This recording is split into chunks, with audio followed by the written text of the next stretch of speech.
अस्सलामु अलैकुम फ्रेंड्स, आज बनाबो वाजवान स्टाइल मशरूम कोरमा युस बनावनस मज वारिया सहल तो खेनस मज काफी टेस्टी छ गछान।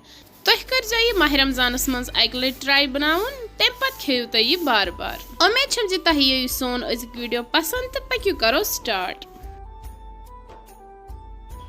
रेसिपी खातिर मे यन पैकड मशरूम अख डब निमुत, तुह हेक्यू नॉर्मल मशरूम तो यूज करित। अथ अनो अस गोडनेथ फुकर। अम खतर मे कड़ाई मज थोमुत आब लगित, अथ मज त्रा बह लिद्र चमचे अख।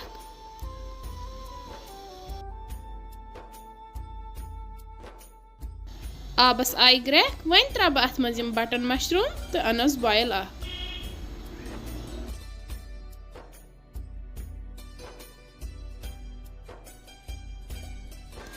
मशरूमन लोग असल पे फुकर, वन कड़क बह नेबर। अम पत लज मे कड़ाई, अथ मज त्रा बह तील असल पे गरम गसित त्रा बह अथ मज गंड अख तो करन बह यह गंड असल पे फ्राई।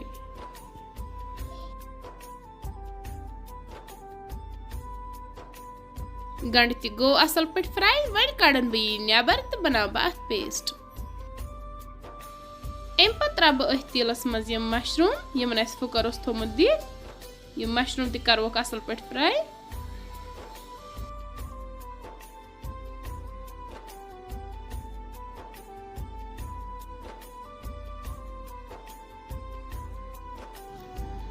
मशरूम त गई असल पे फ्राई, वन त्रा बह अथ मज सोबुद मसाल की करो थोड़ा मिक्स। अम पत त्रा बह अथ मज बाकी मसाल। मसाल मज नी मे वजल मरचांगन चमचे 2, लिद्र चमचे ओड, बादियन पाउडर ओड चमचे,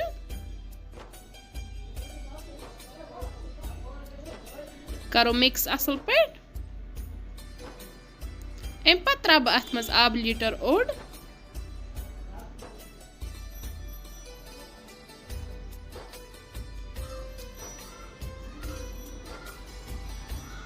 सथी त्रा बह अथ मज गंडन हुंद पेस्ट, बे करवस नून ते बराबर।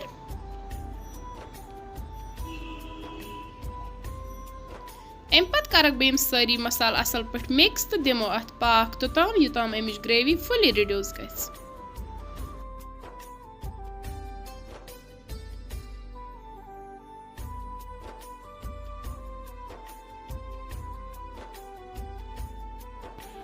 कैंसस टाइमस पाक दित तो हेक्यू वुचित मशरूम कोरमा बिल्कुल तैयार।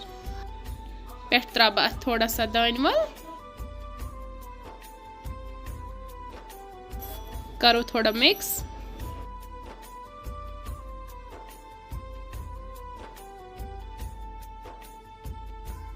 माशाअल्लाह मशरूम कोरमा बिल्कुल तैयार। तुह तो करो घर जरूर ट्राई बनाउन, यह सहल तो आसान।